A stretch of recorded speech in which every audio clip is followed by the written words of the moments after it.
o senhor Hugo Motta, ele fez uma sinalização ontem, a galera cantou vitória, e aí hoje, no meio da hora do almoço, eu tava retornando do almoço pro escritório, eu olho uma notícia completamente sem sentido, não sei se o Riso tem aí, que é o Hugo Motta voltando atrás, e aí restabelecendo a sua autoridade.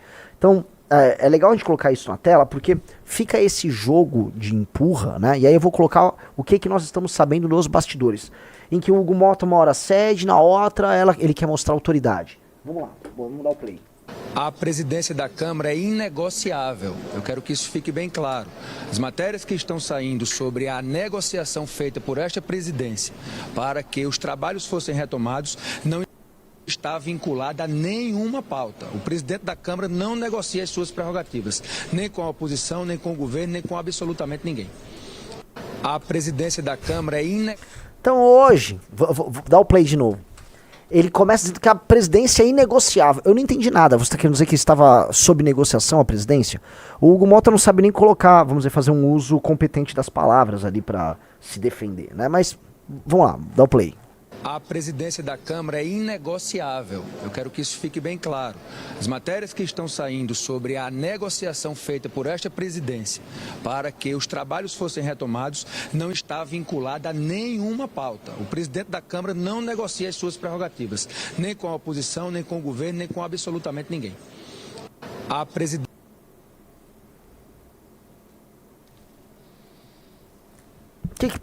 O que te parece, né? Primeiro é o seguinte, é um cara que não tem condição de ocupar a posição que ele ocupa, que não conseguiu ontem restabelecer a própria autoridade. Ontem outros deputados ficaram sentados na mesa dele e na cadeira dele de presidente, né? E ele ficou pedindo pra ele sair de uma maneira ridícula. Ele chegou a falar, então eu vou punir vocês, vou suspender. Aí a galera falou, então suspenda. E ele naturalmente não iria suspender, então não suspendeu. Então é aquele cara que tira o revólver do coldre, aponta, aí vai fazer o quê? Ele não faz nada, aí tira um revólver da mão dele. Foi isso que aconteceu, tá? O Hugo Motta ontem, ele terminou o dia desmoralizado, tanto que o comentário da imprensa que faz a cobertura em Brasília era, nossa, se fosse o Arthur Lira isso não tinha acontecido, né? Se fosse outro cara com mais autoridade, se fosse o Eduardo Cunha, isso aí não tinha acontecido. Mas o Motta, ele tá cada vez mais parecendo um cara fraco. E se vocês repararem, desde que ele assumiu, ele fica o tempo todo falando que ele é um presidente, e essa presidência vai fazer tal coisa, essa presidência pensa assim. Ou seja, o cara que fica, vamos dizer, o tempo todo falando sobre a sua própria presidência, sobre o que ele faz, sobre como ele é independente, como ninguém pauta ele, é fraco. Se você precisa falar o tempo todo do seu poder, significa que poder não tem, né? E o poder está no discurso, né? O poder está, vamos dizer, um poder projetado, falso, oriundo de uma vontade de ter poder e não de um poder em si. O poder, galera, costuma ser estático. O poder, ele é gravitacional. Quando algo tem poder, outras coisas orbitam ao redor, entendeu? É como se o Sol tem poder, o Sol tem essa força gravitacional e os planetas giram em torno do Sol. Quando você fica lá se movimentando, eu tenho poder, eu tenho... tá? Então, não me parece um cara apto a lidar com esse cenário atual, tá? Não mesmo. E eu acho que a fraqueza dele está saltando aos olhos. Olha só, né? Olha só, eu já vou entrar com isso aí, Riso. Ao mesmo tempo, tá? Tô falando aqui do jogo. Que um legislativo que é humilhado, que ele é chutado, que ele é enxovalhado recorrentemente pelo poder judiciário, ele vai ceder todas as vezes que ele estiver diante de uma pressão. Ontem o Hugo Motta cedeu. Ontem o Hugo Motta cedeu para os bolsonaristas. Agora, será que esta sessão vai permanecer? Esta é a primeira pergunta. Porque, naturalmente, não apenas ele, mas as lideranças dos partidos do Centrão, que é quem mandam naquela desgraça, eles têm uma pressão dupla. De um lado, a pressão do bolsonarismo e do outro, a pressão das cortes superiores. Em geral, via de regra, os líderes do Centrão, sob pressão do bolsonarismo ou das cortes superiores, eles tomam o caminho das cortes superiores. Essa é a regra do jogo. Então, quando o cara, sei lá, rolou um negócio de IOF, eles ficaram tudo puto, mas eles têm que botar a viola no saco. Isso acontece por diversas razões, né? Uma delas é o foro privilegiado que joga tudo na conta lá do STF e aí os caras ficam na mão do STF. Sim, isso conta. Mas é mais do que isso, porque a relação deles com o STF, e não só com o STF, com as cortes superiores como um todo, entendam, não é uma relação de conflito. é a relação de parceria, de confiança. O que eu quero dizer, de maneira muito cuidadosa, tá? Não, eu não posso dizer de maneira muito cuidadosa o que eu vou dizer, mas o que eu quero dizer é que se vocês forem inteligentes, vocês entenderam do que nós estamos falando aqui, né? O que eu quero dizer assim, o Rueda do União Brasil, ele é um advogado. Ele tem um grande escritório de advocacia. Por favor, como nos comentários, exerçam a criatividade. Eu não vou ficar... Vocês entendem, então... Eles não vão se dispor. Eles não vão se dispor. E não é só porque o cara, mano, é cheio de processo no rabo. O Ciro Nogueira do PP é cheio de processo, tá todo atrapalhado. Então, é natural que eles venham a ter que ceder. Tá? É natural que os caras do Centrão venham a ter que ceder. Mas pode ser, e esse é um jogo muito cheio de nuances, tá? Que eles podem também ter farejado um enfraquecimento do Alexandre de Moraes e seja um momento para restabelecer algum tipo de posicionamento, tá? Mais propício ao legislativo no jogo. Isso é possível.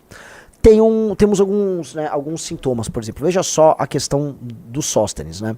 O Sóstenes é o líder do PL na Câmara e ficou participando lá do ato da... A gente tá falando das grandes múmias de Brasília, né? Ele se amarrando, se colocando esparadrapo e tal, e obstruindo as coisas. Põe na tela. Sóstenes pede desculpas à Mota por obstrução. Abre aspas, foi muito paciente. Ele elogia, diz. Líder do PL na Câmara agradeceu ao presidente da Câmara e pediu perdão em público pela obstrução dos trabalhos. Vamos lá.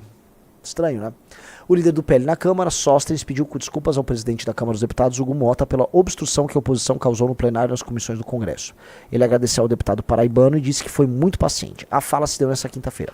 Eu não gosto de fazer coisas, apesar que eu não fiz isso em público, não dispus publicamente. Mas ontem, com acirrar dos ânimos, eu, com Vossa Excelência, não fui correto e te peço perdão na tribuna na Câmara. Não fui correto no privado, mas faço questão de pedir perdão em público. Nós não estávamos emocionalmente estruturados para aquilo, reconheceu os Sóstenes durante a sessão plenária. Em nota, a Sóstenes disse que o presidente Hugo não assumiu compromisso com a pauta... Então, o que rolou?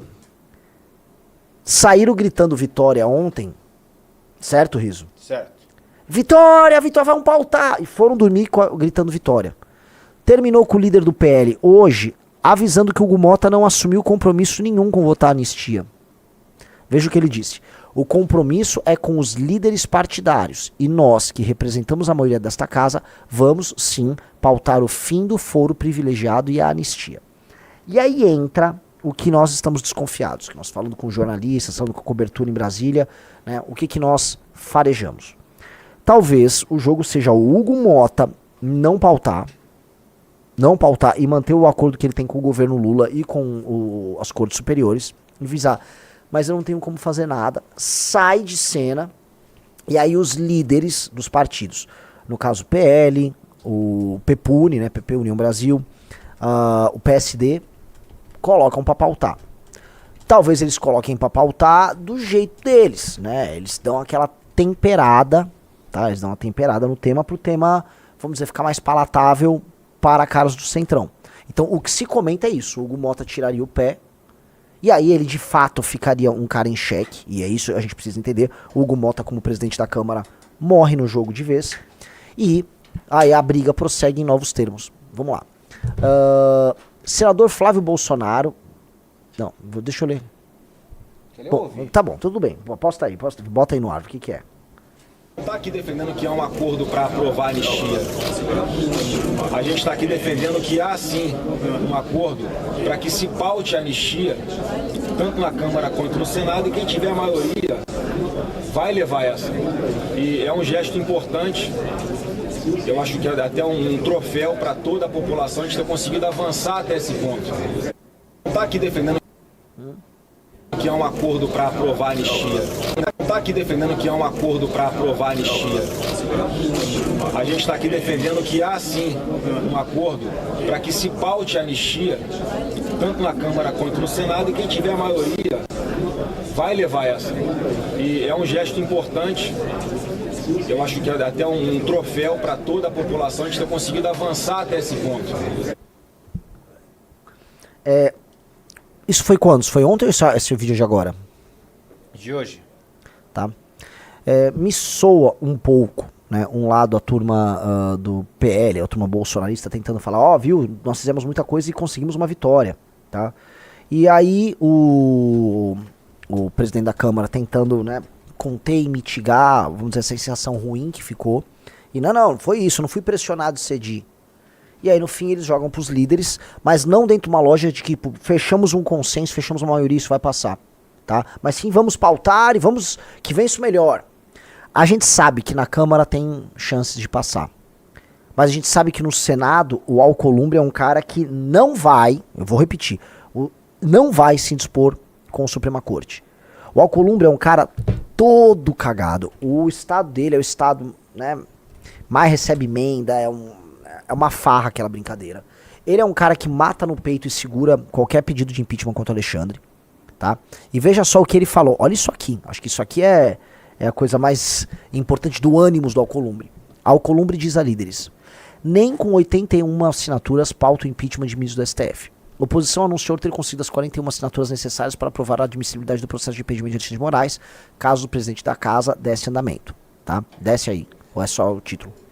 O presidente do Senado, Davi Alcolumbre, evitou entrelinhas. Numa reunião com os líderes partidários da base do governo Lula e da oposição, ele afirmou que não dará andamento aos pedidos de impeachment de Xandão, blá blá blá.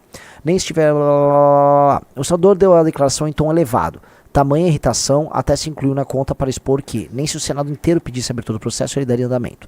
A afirmação de Davi Alcolumbre é um banho de água fria para os bolsonaristas que anunciaram nesta quinta-feira 7 que conseguiram as 41 assinaturas.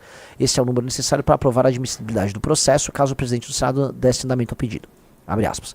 Um processo de impeachment não é fruto da vontade do presidente da casa, é um movimento de maturação e tempo. O ex-presidente da Câmara, Eduardo Cunha, também não ia votar o impeachment de Dilma Rousseff, mas uma hora o evento muda. Rebateu o senador Carlos Portinho. Uma coisa de cada vez, agora tem 41 assinaturas, depois conseguimos apoio para ter 54 votos. Vamos comemorar a vitória de hoje, disse Carlos Portinho.